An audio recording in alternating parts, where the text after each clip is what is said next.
신앙 고백하겠습니다. 나는 전능하신 아버지 하나님 천지의 창조주를 믿습니다. 나는 그의 유일하신 아들 우리 주 예수 그리스도를 믿습니다. 그는 성령으로 잉태되어 동정녀 마리아에게서 나시고 본디오 빌라도에게 고난을 받아 십자가에 못 박혀 죽으시고 장사된 지 사흘 만에 죽은 자 가운데서 다시 살아나셨으며 하늘에 오르시어 전능하신 아버지 하나님 우편에 앉아 계시다가 거기로부터 살아있는 자와 죽은 자를 심판하러 오십니다. 나는 성령을 믿으며 거룩한 공교회와 성도의 교제와 죄를 용서받는 것과 몸의 부활과 영생을 믿습니다. 아멘. 203장 부르시죠.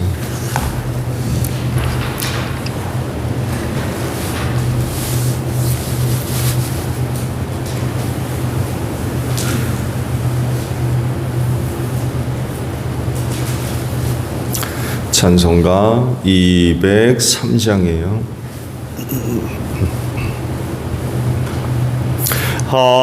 하나님의 말씀은 생명의 말씀이라. 광야 같은 세상에 길 잃고 방황할 때 절망 중에 빠진 이몸 하나님 보하사 생명샘이 솟아나와 새 힘이 넘칩니다. 하나님의 말씀은 은혜의 말씀이라. 누구든지 믿고서 참으로 회개하면 하나님이 사해 주사 구원함 베푸시고 가히 없는 큰 은혜로 늘 품어주십니다. 하나님의 말씀은 진리의 말씀이라. 믿음으로 지키어 자유를 얻게 되면 어려운 일, 힘든 일도 담대히 할 수 있어. 온전하신 말씀으로 승리케 하십니다. 하나님의 말씀은 사랑의 말씀이라. 험한 세상 살 동안 언제나 돌보시고 변함없는 사랑으로 우리를 지키시어 하늘나라 이르도록 인도해 주십니다. 마가복음 4장의 말씀이에요. 1절에서 20절까지 보겠습니다.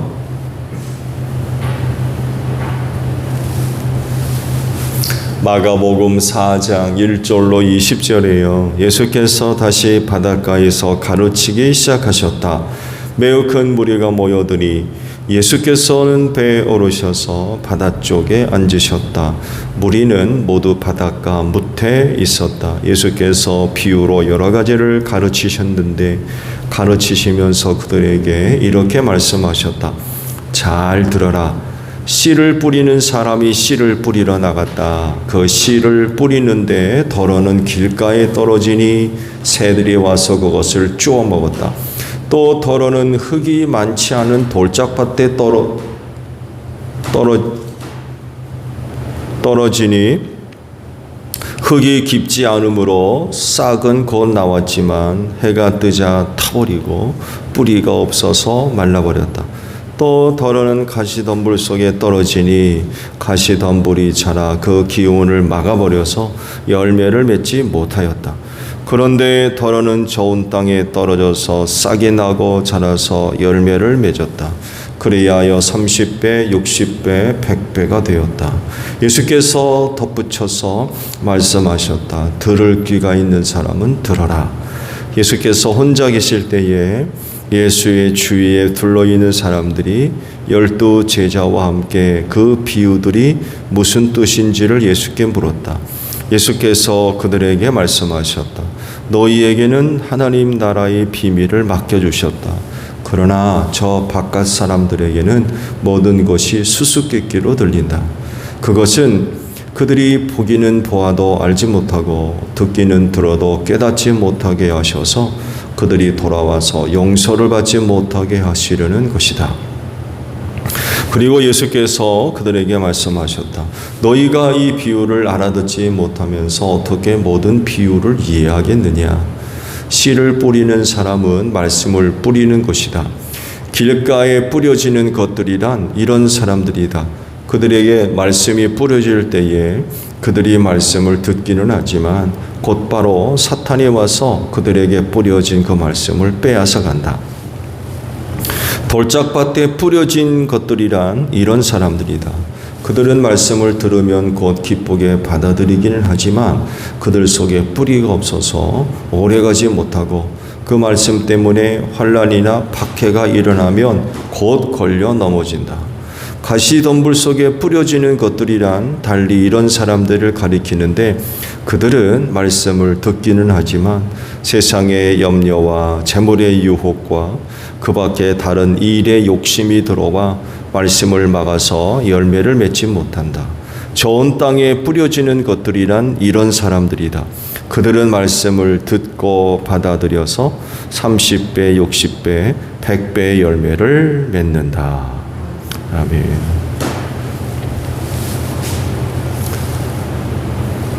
오늘 아침에는요, 9절 하반절에 있는 말씀입니다. 들을 귀가 있는 사람은 들어라 라는 말씀입니다. 예수님의 그 사역 가운데 말씀 사역이 있죠. 말씀을 가르치고 전하는 그런 그 사역이 있습니다. 빼놓을 수 없는 중요한 사역이라는 이야기죠. 근데 그 말씀 사역에는 한 가지 특징이 있습니다. 그건 비유로 말씀하셨다. 근데 마가복음에는 그런 그 표현이 빠져 있는데 다른 복음서에 의하면 비유가 아니면은 말씀을 하지 않았더라라고 표현을 하고 있습니다. 그 비유의 말씀이 거의 절대 다수를 차지하고 있었다는 이야기죠. 그래서 그 비유를 설명하지 않으면 그게 무슨 말씀인지를 알 수가 없었어요. 왜 그렇게 비유로 말씀하셨을까요? 기왕에 하시는 말씀이라면 모든 사람이 들을 때 듣기 편하고 이해하기 쉽고 또 깨닫기 쉬운 그런 그 일상적인 표현으로도 얼마든지 가능했을 텐데 왜 굳이 비유로 말씀을 하셨을까요? 거긴 그만한 이유가 있었죠. 다른 것이 아니라 간단하게 표현하면 구원받을 자와 그렇지 않을 자를 구별하셨기 때문에 그래요. 비유로 말씀하게 대한 이유와 그 배경을 이사야 선지의 말씀을 그대로 인용을 하셨죠. 이사야 6장 9절 이하의 말씀을 보게 되면 그들이 보기는 보아도 알지 못하고 듣기는 들어도 깨닫지 못하게 하셔서 그들이 돌아와서 용서를 받지 못하게 하려는 것이다. 이게 비유로 말씀하신 말씀의 배경입니다.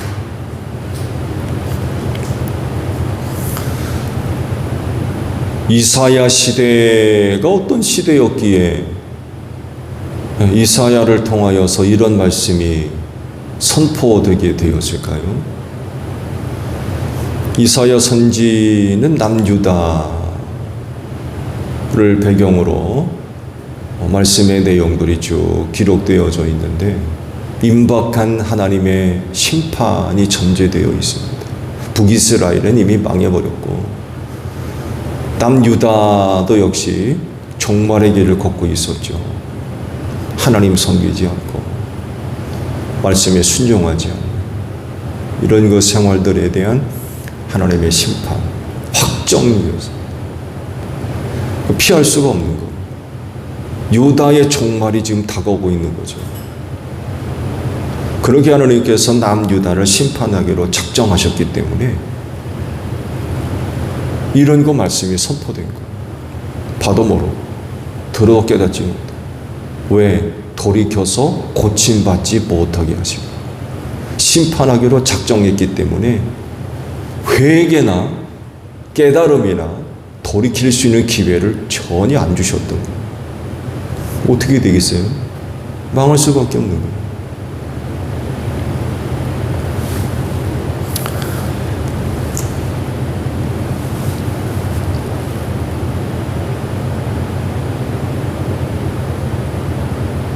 그래서 계획된 그 심판을 실행하기 위해서 돌이킬 수 있는 기회를 아예 뺏어버린 거죠. 그래서 백성들이 들어도 깨닫지 못하고 보아도 알지 못하게 하셨던 거예요. 근데 만약에 알고 보게 되면 돌이키게 되거든. 그럼 고침받잖아요. 그럼 계획된 하나님의 심판이 미뤄지거나 취소되잖아요. 근데 이렇게 못하게 하려고 백성들의 귀를 틀어막고 눈을 막아서 보지도 못하게 하시고 듣지도 못하게 하시고 왜? 돌이키지 못하게 하시고 그냥 죄악의 막장으로 치닫도록 내버려 두신 거예요.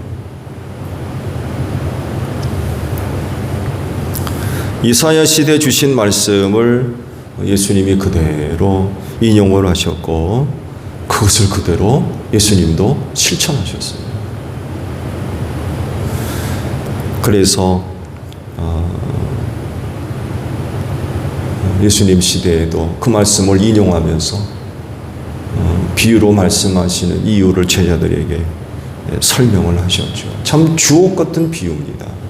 그래서 누구는 예수님의 이런 그 말씀과 가르침을 참 높이 평가하는 그런 그 모습들도 있기는 하지만 그러나 그 이면 뒤에는 참 너무나도 안타까운 그런 그 상황을 우리가 받아들이지 않을 수가 없는 것 같아요. 모든 사람이 죄 가운데 구원받기를 원하시지만 어떤 사람들은 전혀 그렇지가 않았다. 근데 감사하게도 제자들은 그 비유에 대해서 설명을 들을 수가 있었어요. 이유는 예수 영접했기 때문에 그래요. 예수 믿었기 때문에 그렇고 예수 따랐기 때문에 그래요. 근데 그렇지 않은 저 바깥 사람들 예수 환영하지 않고 반대하고 미워하고 시비 걸고 유혹하려고 그러고 시험하려고 그러고 이런 사람들한테는 비유를 설명해 주지 않으셨어요. 이렇게 표현하셨죠? 저 바깥에 있는 사람. 바깥에 있는 사람. 유대인입니다. 아브라함의 후손이고 근데 예수님은 바깥 사람이라고 했어요.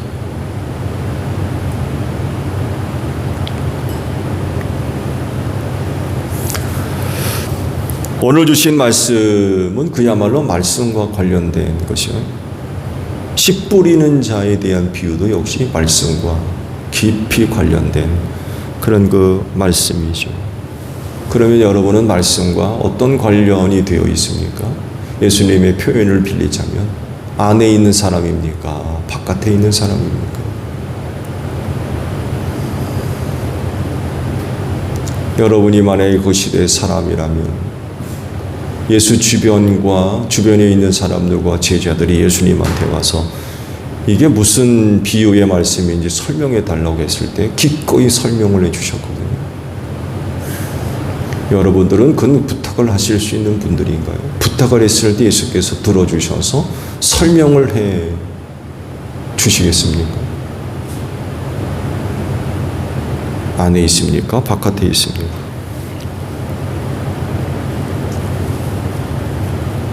더욱이 여러분들이 새벽제단을 쌓을 수 있을 정도로 기도하는 사람이라고 한다면 말씀과의 친밀도가 누구보다도 깊어야 됩니다. 기도가 뭔지 아는 사람이라고 하면 말씀을 경히 여기거나 소홀히 하면 안 됩니다.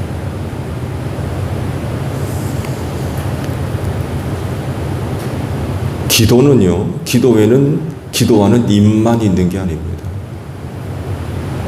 보통 기도하면 입으로 아뢰야 되잖아요. 물론 마음으로도 아뢰 수 있죠. 요 안에 기도한다고 하면 입이 있어야 돼요. 입술이 있어야 돼요. 근데 기도에는 입만 있는 거 아닙니다. 뭐도 있어야 돼요? 말씀을 듣는 귀가 있어야 됩니다.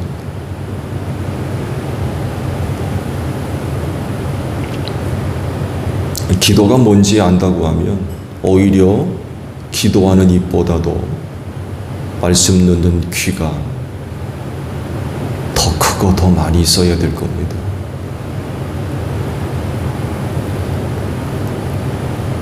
말씀을 들을 귀가 있는 사람이 기도할 수 있습니다. 하나님이 하시는 말씀은 하나도 안 듣고 기도만 하려고. 그건 기도가 아닙니다. 기도가 뭔지 안다면 말씀드린 대로 말하는 입보다도 듣는 귀가 더 있어야 된다는 것을 아실 겁니다. 그래서 말씀을 드린 대로 기도하는 사람은 어떤 누구보다도 하나님의 말씀과 친밀감이 커야 됩니다.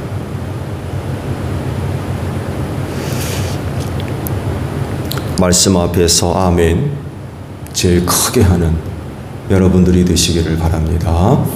주기도문 합니다. 하늘에 계신 우리 아버지, 아버지의 이름을 거룩하게 하시며 아버지의 나라가 오게 하시며 아버지의 뜻이 하늘에서와 같이 땅에서도 이루어지게 하소서.